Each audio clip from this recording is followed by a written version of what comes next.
Do you want to find a stress-free way to buy your next car? Start at CarMax and shop your way. And if you want to browse with confidence, get pre-qualified online with no impact on your credit score and shop cars within your budget, from luxury cars to family rides. CarMax has options for almost every price range, including more than 25,000 cars priced under $25,000. So hey, want to get started? Just head to CarMax.com for details and get pre-qualified today. Want to drive? CarMax. Hey listeners, this is Peter and welcome back to the History Shorts. Today's episode is brought to you by the Podcast Republic, your ultimate listening app. Discover and subscribe to thousands of podcasts from around the world. Download Podcast Republic today, available on Google Play and the Apple App Store. Today on History Shorts. In May of 1931, Adolf Hitler was called as a witness in a Berlin courtroom. He did not want to be there. He had been subpoenaed, compelled by law to appear, by a 27-year-old Jewish lawyer named Hans Litten. For 3 hours, Litten cross-examined Hitler on the stand. He pressed him on the Nazi Party's use of violence. He produced documents. He quoted Hitler's own speeches back at him. He came within a question or two of forcing Hitler to admit, under oath, that Nazi violence was not the work of rogue individuals, but a deliberate, top-down political strategy. Hitler left the courtroom furious, humiliated, and shaking with rage. He never forgot the name Hans Litten. Our history brief today covers some recent history news.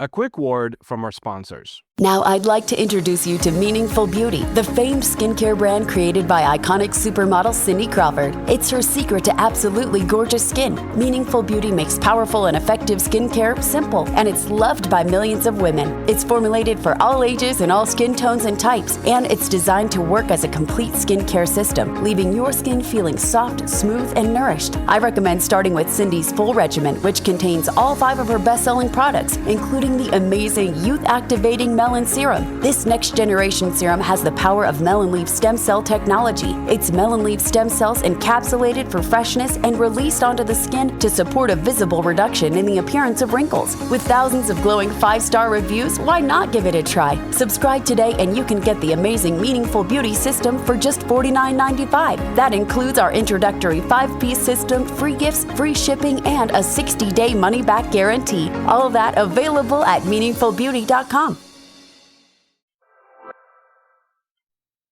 This day in history. On June 8, 793, Viking raiders attacked the monastery at Lindisfarne, off the coast of England.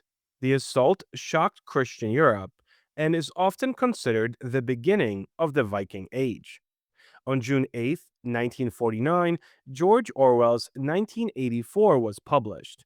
Its warnings about surveillance, propaganda, and authoritarianism continue to resonate decades later. Story of the day. Hans Litten was born in 1903 in Halle, Germany, the son of a prominent law professor. He was, by every account, a young man of extraordinary intellectual gifts and extraordinary moral conviction. Someone who had decided early and without equivocation that the law was an instrument for protecting the powerless against the powerful.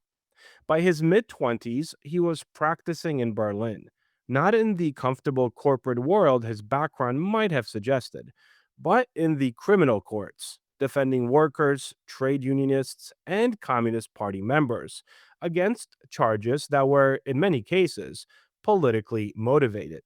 He was brilliant in court. He was fearless in a way that in Berlin in 1931 required a specific kind of courage. Because the people he was defending were being targeted by men who had already demonstrated their willingness to use violence as a political tool. The Nazi SA, the paramilitary brown shirts, had been conducting a campaign of street violence across Germany for years. Beatings, riots, murders. The Nazi Party's official position was that these acts were spontaneous, the passionate but uncoordinated responses of individual members to political provocation. Litten did not believe this. He believed the violence was organized, directed, and sanctioned from the top, and he intended to prove it. The Eden Dance Palace trial gave him his opportunity. In January of 1931, SA men had attacked patrons at the Eden Dance Palace in Berlin. A brawl that left several people seriously injured and resulted in criminal charges against a number of SA members. Lynn was representing some of the victims. His strategy was not merely to convict the individual SA men in the dock, it was to use the trial to expose the entire chain of command, to demonstrate that the violence at the Eden Dance Palace was not a spontaneous brawl, but an operation sanctioned by Nazi Party leadership. To do that, he needed Hitler on the stand. So he subpoenaed him. The Nazi Party's lawyers fought the subpoena furiously, but they failed. On May 8th, 1931, Adolf Hitler, not yet chancellor, but the most powerful figure in the Nazi movement and a man accustomed to commanding rooms rather than being questioned in them, took the witness stand in a Berlin courtroom. What followed over the next 3 hours has been described by those who witnessed it as one of the most remarkable legal performances of the Weimar era. Litten had prepared with extraordinary thoroughness. He had obtained copies of Nazi Party publications, internal communications, and transcripts of Hitler's own speeches. He confronted Hitler with his own words, passages from Nazi publications that appeared to explicitly sanction violence against political enemies. Hitler evaded, contradicted himself, claimed ignorance of documents published under his own name, and attempted repeatedly to turn the questioning into a political speech. Litten would not let him. Every time Hitler tried to deflect, Litten returned to the documents. Every time Hitler claimed ignorance, Litten produced another piece of paper. Observers in the courtroom noted that Hitler's composure, normally iron, was visibly cracking. He was sweating and he was shaking. He was being made to look in a public forum like either a liar or a fool, and he could not determine which answer was less damaging. Litten did not get the full admission he was seeking. Hitler was too experienced a political performer to surrender a smoking gun under oath.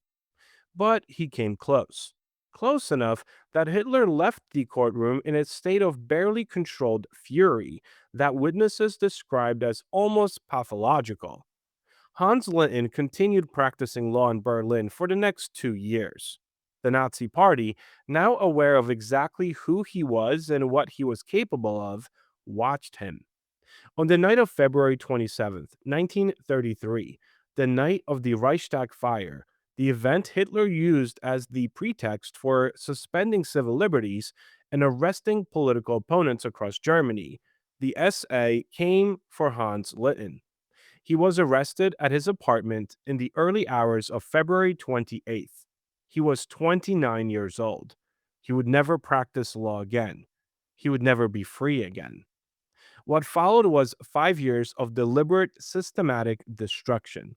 Litten was moved through a succession of concentration camps, eventually winding up in Dachau. He was subjected to torture, physical beatings, sleep deprivation, psychological cruelty administered with the specific intent of breaking a man who had humiliated the Fuhrer in public.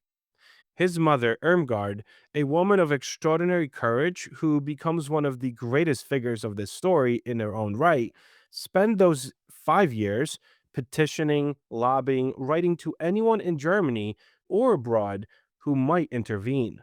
She even wrote to the Pope. She wrote to the League of Nations. She wrote to foreign governments.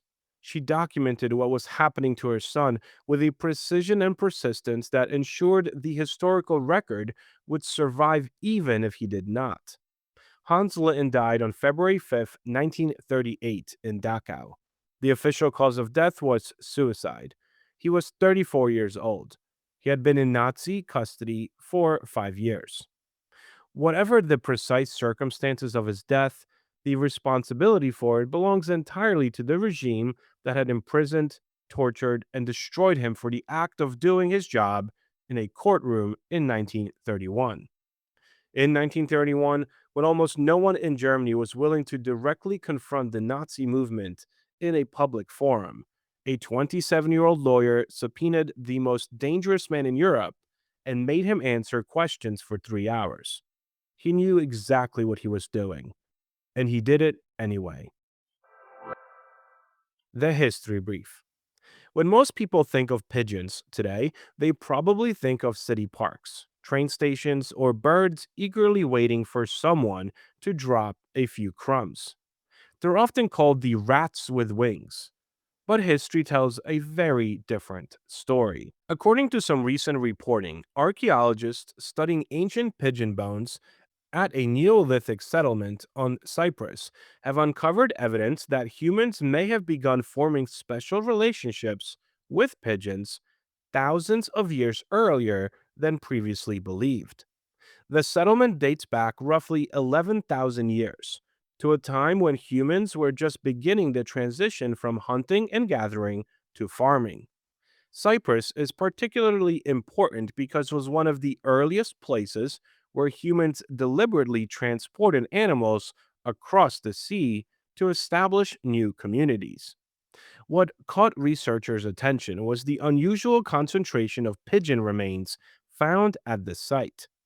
These weren't simply random wild birds passing through. The evidence suggests humans were repeatedly interacting with pigeons in ways that went beyond occasional hunting. Researchers now believe early settlers may have been deliberately encouraging pigeons to nest near their communities, creating a reliable source of food and other resources.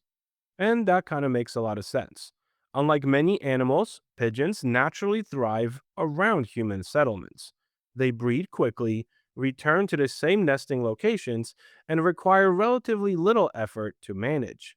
Long before formal domestication, they may have represented one of humanity's earliest examples of a mutually beneficial relationship with a wild species. What's fascinating is how dramatically our relationship with pigeons has changed over time. Ancient civilizations often valued them highly. The Egyptians raised pigeons, the Romans used them. In the Middle Ages, dovecotes were symbols of wealth and status. Later, pigeons became messengers capable of carrying information across great distances. Even during the World Wars, carrier pigeons saved lives by delivering critical messages when all other communications failed. Yet today, many people view pigeons as little more than an urban nuisance. In a sense, pigeons may be victims of their own success. They adapted so perfectly to human environments that we stopped noticing them. The very qualities that once made them valuable, living near us, breeding rapidly, thriving in our settlements, are the same qualities that now make them seem ordinary. But archaeology offers a useful reminder. For perhaps 11,000 years, humans and pigeons have been living side by side, and that's longer than many civilizations have existed, longer than writing, longer than cities themselves. Thank you so much for spending some time with me today and helping make this little show such a mighty success. If you're enjoying this show and would like to help with its production, you can always donate a few dollars at buymeacoffee.com or become a Patreon member to enjoy these episodes ad-free. Both of these links can be found on our website at www.historyshortspodcast.com.